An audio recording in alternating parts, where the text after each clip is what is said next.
मेरे प्यारे विद्यार्थियों, आप सभी को मेरा नमस्कार।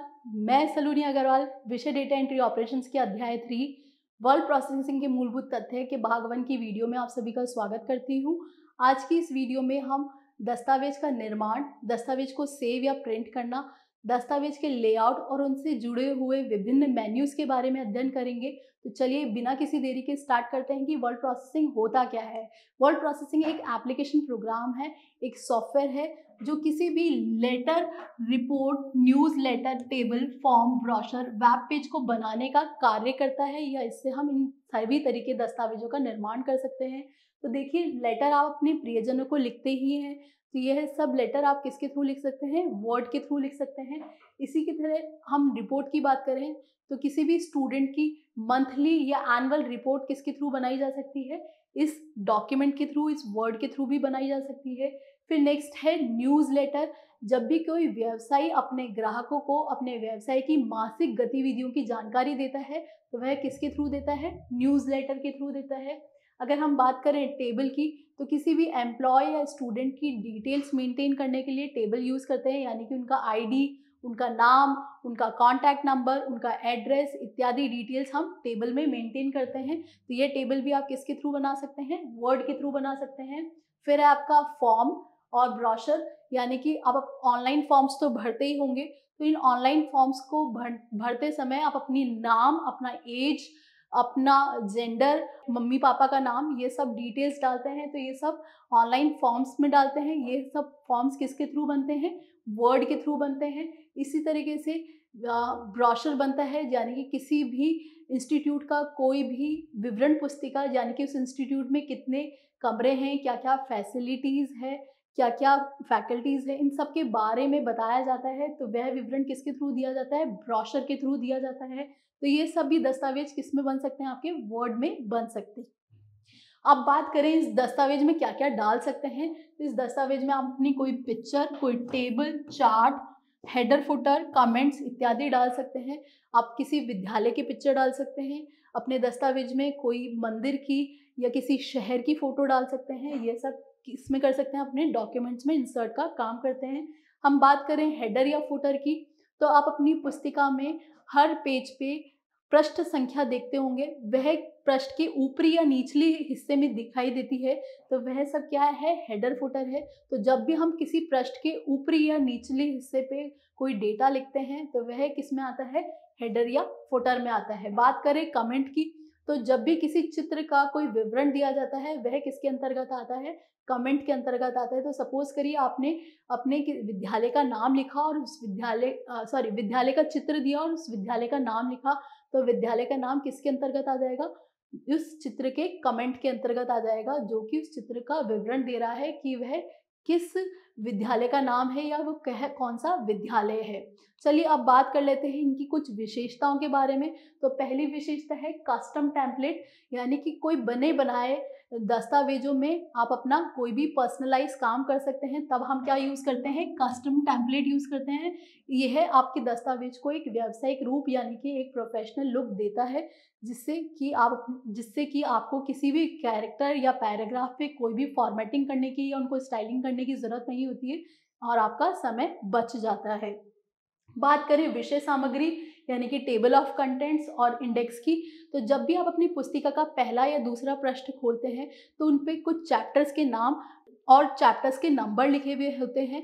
वह किसके अंतर्गत आते हैं? इंडेक्स के अंतर्गत आते हैं। अगर बात करें वे चैप्टर और उनकी टॉपिक्स, यानी कि उस चैप्टर में जो जो टॉपिक्स दिए हुए होते हैं, वे किसके अंतर्गत आते हैं? विषय सामग्री, यानी कि टेबल ऑफ कंटेंट्स के अंतर्गत आते हैं, जिसमें चैप्टर और उनसे रिलेटेड जो टॉपिक्स होते हैं उनके बारे में एक विवरण दिया गया होता है, जो कि टेबल ऑफ कंटेंट्स में बताया जाता है। फिर बात करें क्रॉस रेफरेंसिंग की, तो क्रॉस रेफरेंसिंग को दो दस्तावेजों पे एक साथ कार्य करने के लिए हम क्रॉस रेफरेंसिंग यूज़ करते हैं। इनको यूज़ करके हम कोई भी बड़ा दस्तावेज बना सकते हैं। तो इस तरीके से हम वर्ड प्रोसेसिंग में ये विशेषताएं यूज़ करते हैं। और भी बहुत विशेषताएं हैं, तो बात कर लेते हैं मेल मर्ज की। तो जब भी कोई व्यवसायी अपने ग्राहकों को जानकारियां देता है अपने किसी उत्पाद या उनसे जुड़ी हुई बिक्री के बारे में, यानी कि एक सामान्य जानकारी बहुत सारे ग्राहकों को जाती है, तो वह किसके थ्रू जा सकती है? मेल मर्ज के थ्रू जाती है, जिससे कि व्यवसायी का समय बचता है। नेक्स्ट है ऑटो करेक्ट और ऑटो फॉर्मेट की सुविधाएं। जब भी किसी गलती में स्वचालित रूप से सुधार होता है वह किसके अंतर्गत आता है, ऑटो करेक्ट के अंतर्गत आता है।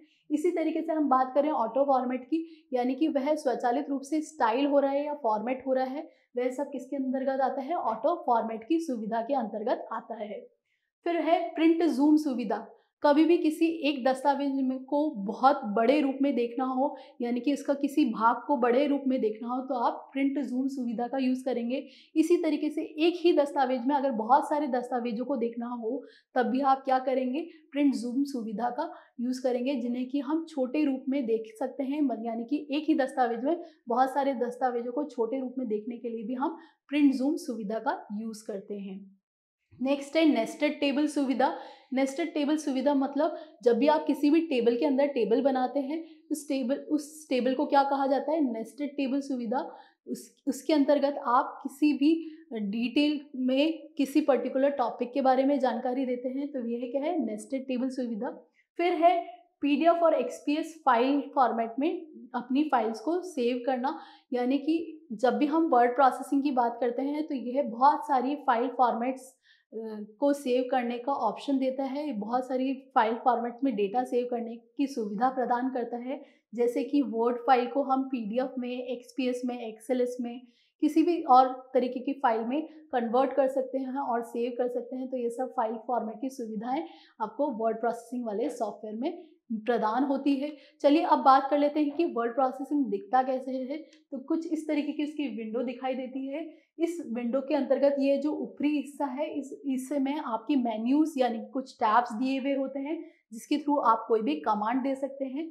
और इसी तरीके से अगर ये वाइट पेज यानी कि इस ब्लैंक एरिया की बात करें, तो यह आपका टाइपिंग क्षेत्र होता है, जिसमें आप अपने टेक्स्ट को टाइप करते हैं और इस तरीके से आप इस टाइप किए हुए टेक्स्ट पे कोई भी कार्य कर सकते हैं, जैसे कि उसे बोल्ड यानी कि मोटा दिखाना, किसी फॉन्ट के साइज़ को छोटा या बड़ा दिखाना, उनको स्टाइल करना, ये सब कार्य इस क्षेत्र पे किए जाते हैं। पर किनके थ्रू किए जाते हैं, इन मेन्यूज़ के थ्रू। इन सभी के बारे में हम बात करेंगे।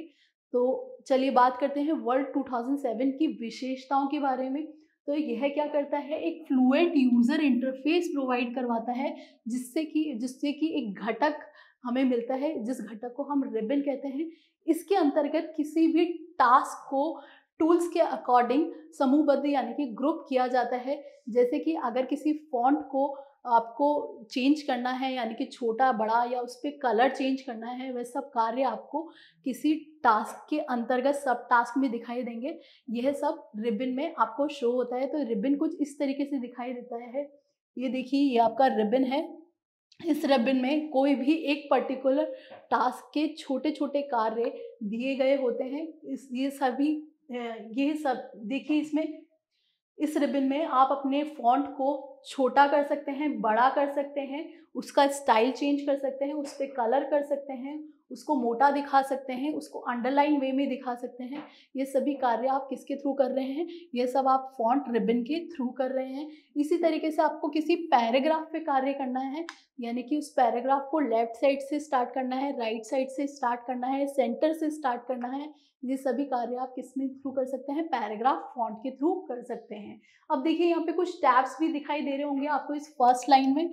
यह क्या है, home tab, insert tab, page layout tab, references, ये सब टैब्स भी क्या करते हैं, आपके कोई ना कोई डेटा का मुख्य कार्य कर रहे होते हैं। जैसे कि आप अपने होम टैब में फाइल से रिलेटेड कार्य करते हैं, नई फाइल कैसे बनाई जाए, कैसे किसी एग्जिस्टिंग फाइल को ओपन किया जाए, किसी फाइल को सेव करना, उसको प्रिंट करना, उससे एग्जिट लेना, ये सब कार्य किसके थ्रू किए जाते हैं, होम टैब के थ्रू।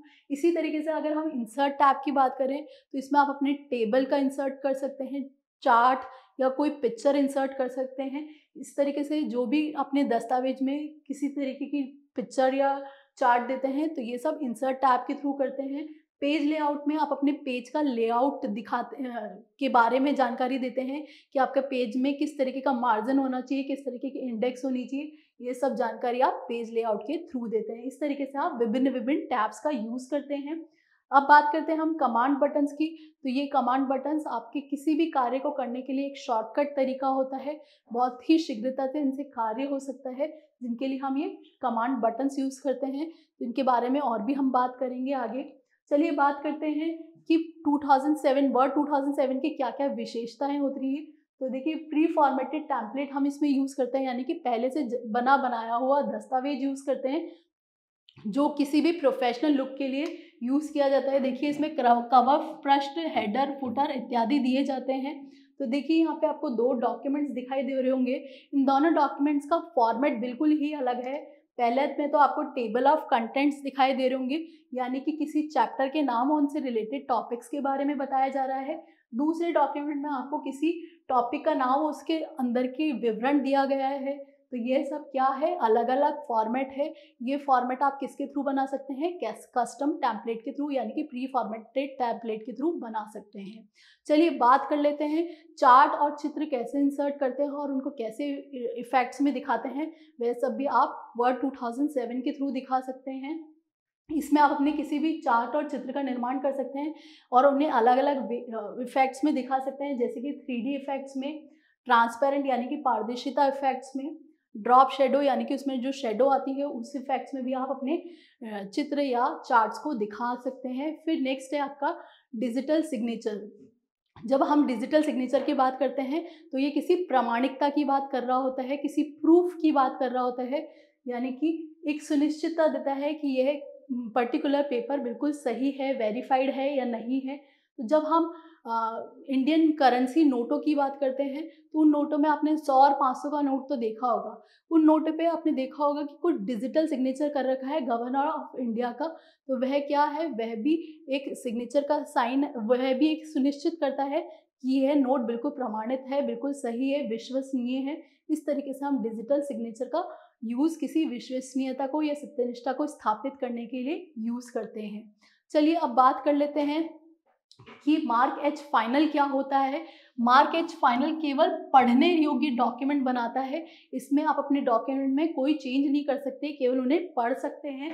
कोई भी टाइपिंग, एडिटिंग या प्रूफ कमांड इसमें यूज़ नहीं होता है। इन सभी कमांड्स को ये क्या कर देता है, निष्क्रिय कर देता है, डीएक्टिवेट कर देता है जब भी हम मार्क एच फाइनल कमांड का यूज़ करते हैं अपने वर्ड 2007 में। अब देखिए, अब वर्ड 2007 को स्टार्ट कैसे करते हैं इसके बारे में भी बात कर लेते हैं। तो इसके लिए सबसे पहले आपको स्टार्ट बटन पर जाना है, ऑल प्रोग्राम्स में जाना है, माइक्रोसॉफ्ट ऑफिस पे जाना है और माइक्रोसॉफ्ट ऑफिस से माइक्रोसॉफ्ट ऑफिस वर्ल्ड पे जाना है। इसको थोड़ा पिक्टोरियल फॉर्म में भी देख लेते हैं। ये है आपका start button, all programmes, Microsoft office और ये देखिए माइक्रोसॉफ्ट ऑफिस वर्ड 2007। तो इस तरीके से जैसे ही आप इस पर क्लिक करेंगे कुछ इस तरीके का बॉक्स आपको दिखाई देगा जो कि आपका MS वर्ड 2007 है। हमने अभी इसके बारे में पहले भी बात की थी। ये सब आपके मेन्यूज़ हैं जो कि कार्य करते हैं आपके टेक्स्ट पे, और जो आप टेक्स्ट लिखेंगे वह आप इस क्षेत्र में लिखेंगे जो कि आपका टाइपिंग एरिया कहलाता है। चलिए अब बात कर लेते हैं इसके रिलेटेड कुछ मेन्यूज़ की। तो मेन्यू क्या होता है, एक विवरणों का सेट होता है, यानी कि किसी भी कमांड का विवरण दिया जाता है, उन सबका सेट होता है।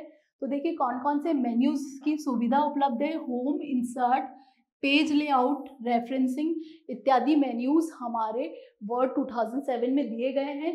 इनके थ्रू क्या होता है, सभी विकल्पों को विस्तृत रूप से हम देख सकते हैं और इन पे कार्य कर सकते हैं। जिस पे भी हमें कार्य करना है उस पर हमें क्लिक करना है और पर्टिकुलर कार्य करना या कमांड देना स्टार्ट कर देगा।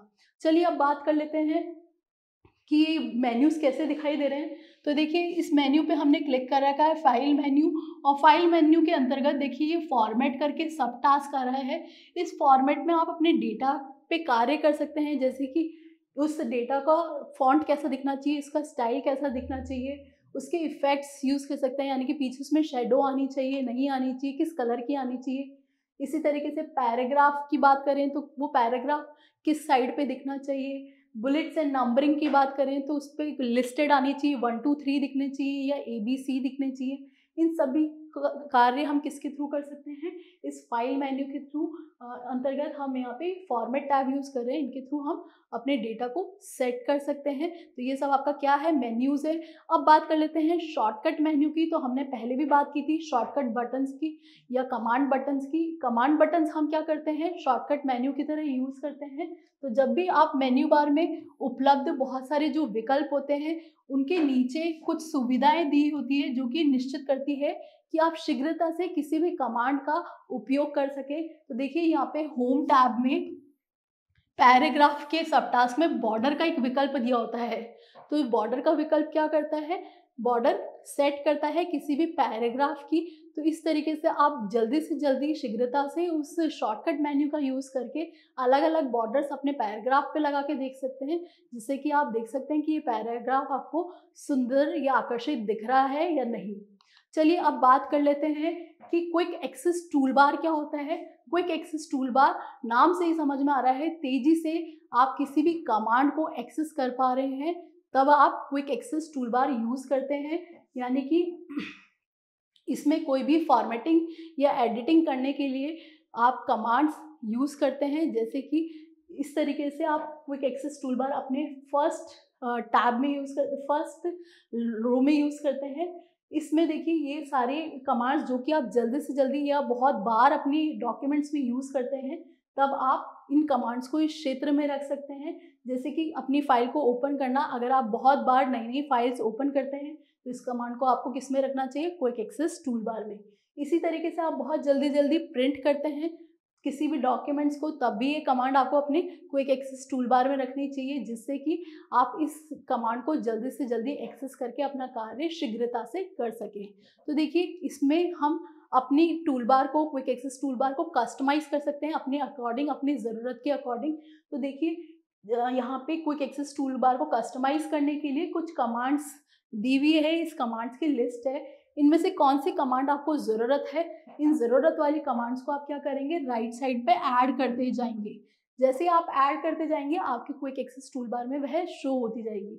और जो कमांड्स आपको लगता है कि इतनी यूज़फुल नहीं है, इतनी बार बार आप फ्रीक्वेंट यूज़ नहीं करते हैं, उन्हें क्या करेंगे, आप रिमूव करते जाएंगे, जिससे कि आप अपनी जो यूज़ में नहीं आने वाली कमांड्स हैं वह इस लिस्ट में शो होने लग जाएगी। इस तरीके से आप अपनी क्विक एक्सेस टूलबार को कस्टमाइज़ कर सकते हैं अपनी ज़रूरत के अनुसार। चलिए अब बात कर लेते हैं कि रूरल क्या होता है। रूरल होता है एक रूरल क्षैतिज होता है जो कि दो भागों में बांटा गया है, हॉरिजॉन्टल और वर्टिकल।